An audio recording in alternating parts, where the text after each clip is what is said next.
The NBA is changing dramatically. Hear me out. Let's take a look at the last 3 league MVPs. Giannis Antetokounmpo from the Bucks, Nikola Jokic from Denver, and Joel Embiid in Philly. What do these guys all have in common? Yeah, they're all bigs. They can all score at an elite level and make game-changing contributions both offensively and defensively. But that's not what's interesting to us. Give up? Okay. They're all Europeans. For the first time in NBA history, we're seeing a league that is completely dominated by players born outside the USA. I mean, just look at the league leaders this past season. Points, total rebounds, steals, all Europeans. Even 2 of the most prestigious individual awards, League MVP and Finals MVP, were given to European players. But why? How does a league that has historically always been led by homegrown American talents all of a sudden become the stomping ground for French, Slovenian, and Greek hoopers alike? Well, it's actually because of a couple of reasons. Some that have been going on for decades, and others that have only recently started to pay off.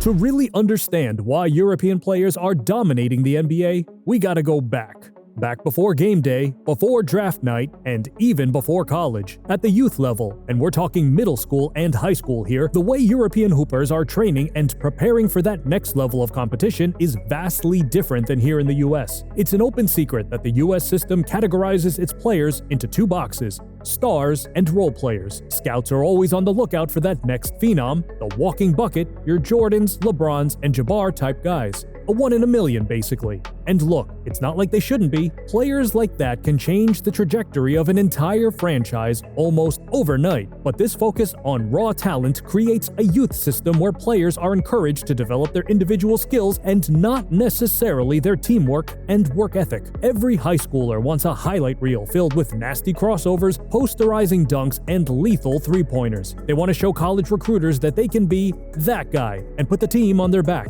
But oftentimes, this means those star players aren't forced to work on anything else, setting screens, basketball IQ, and contributing effectively on the defensive end. That all comes second to scoring 30 in a playoff game. The main problem here is that we end up with really talented guys who eventually develop into one-dimensional players. If they're having an off day or they lose some of the explosiveness that made them such an offensive threat, they can't do anything else. The European system, on the other hand, goes in a completely opposite direction. There's no such thing as a role player, because they're all role players. Every guy on the roster, whether he's a 7-foot center or a 6'2" guard, is going to be able to do the fundamentals really, really well. Shooting, passing, reading defenses, finding space on the floor. These are all considered the basics to making a starting lineup in Europe. It doesn't matter if you sometimes shoot 50% from behind the arc, you're coming off the bench if you can't set a screen. Just think of all the European players who have come over and found success. Ginobili, Dirk, Luka,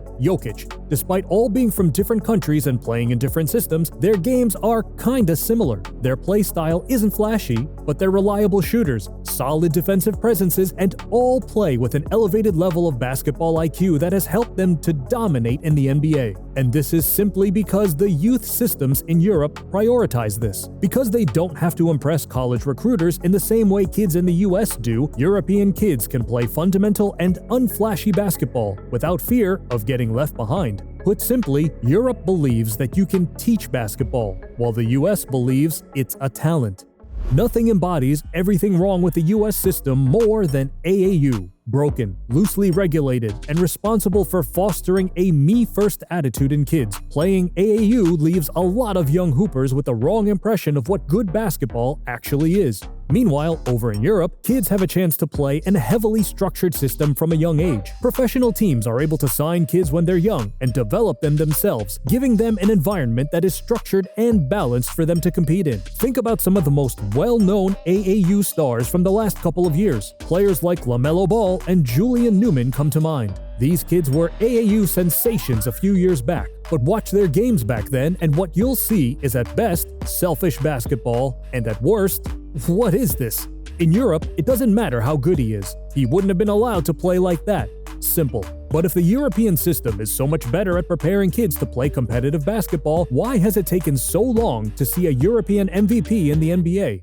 Well, a lot of it has to do with the way the European players are perceived. While the standard of European basketball has definitely improved over the last few years, one of the biggest reasons for European dominance is that NBA head coaches now respect the European style a lot more than they ever did before. Back in 1990, the Chicago Bulls drafted Toni Kukoc from Croatia. He was a monster in the EuroLeague, winning multiple championships, 3 Finals MVP awards. He led the league in points that year and also won a bunch of individual accolades in the 10 years he played there. But when he got to Chicago, he was a bench player. Kukoc was hated by the Chicago fan base, perceived as soft, and had a tough time even convincing his teammates to trust him. He had a successful sixth-man role, but was definitely underutilized in favor of American players like Scottie Pippen and Horace Grant. Fast forward to the mid-2000s, and you got guys like Dirk and Ginobili who proved that the European style of basketball could not only win games, but win championships too. It might not seem like much, but these small wins added up and gave NBA execs more confidence to look overseas in search of talent. Without Dirk proving to the league that a European could lead a franchise to a championship, we would not have guys like Embiid or Luka playing in the capacity they do today. So that's a big reason why European players are now dominating. It's not that they've gotten magically better. With more respect comes more minutes, more touches, and eventually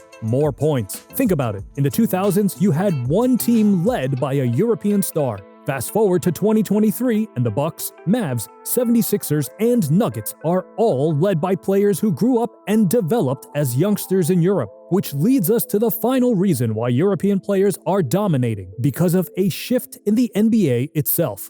The league has changed a lot in recent years, becoming less reliant on pure physicality and athleticism to decide games. The days of mean bigs and athletic shooting guards is behind us. Today's game asks for more technical skill than ever before. Think about it. How important has the three-pointer become? Or what about the dominance of zone defense, forcing players to be smarter with their plays? The game is smoother, faster, and stricter than ever before. Hand checks are called, infractions are heavily enforced, and physicality doesn't win games like it used to. Meanwhile, in Europe, the game is still physical. Kobe Bryant even said in 2018, "I feel like European basketball is more physical than the NBA is right now. I think the NBA needs to be more physical." That's why the European players seem to have an easier time adapting to the NBA.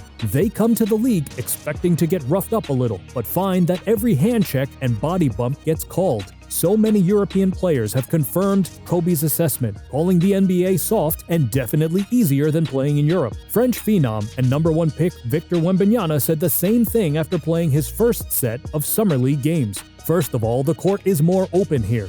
It's going fast, but it's less physical. I get fouled a lot, but not as much. Nothing to compare. Here, players are just flying. Out there, it's more on the ground, pushing on the ground, big box outs. This, coupled with the versatility of European players, is what is helping them to dominate in today's NBA. Centers need to be able to shoot threes. Guards need to be able to play defense. You can't have guys like Harden who, despite being one of the greatest scorers in the game's history, has become one-dimensional and lost his impact in recent years. But the NBA hasn't just changed on the court. As a league, its influence and popularity has exploded worldwide. Naturally, this means more people outside the US will grow up watching NBA basketball and maybe be persuaded into playing it. This is especially true in Europe, where US sports have had a harder time making a cultural impact on the population. What we're seeing is the result of the NBA of the 90s, which exploded internationally thanks to stars like Michael Jordan. I don't think European dominance is gonna let up anytime soon. Luka Doncic could easily become the new face of the NBA in the coming years if he keeps playing as well as he is. Meanwhile, Jokic and Giannis will no doubt challenge for another NBA title before the decade is over. And as Victor Wembanyama is the first #1 overall pick to be selected without ever playing in the NCAA, could this be a sign that the US system is losing its prestige? The next season is going to be huge for European hoopers, and I can't wait to see how everyone reacts to this new level of competition. But what do you think? Is this just a passing trend, or are European players here to stay?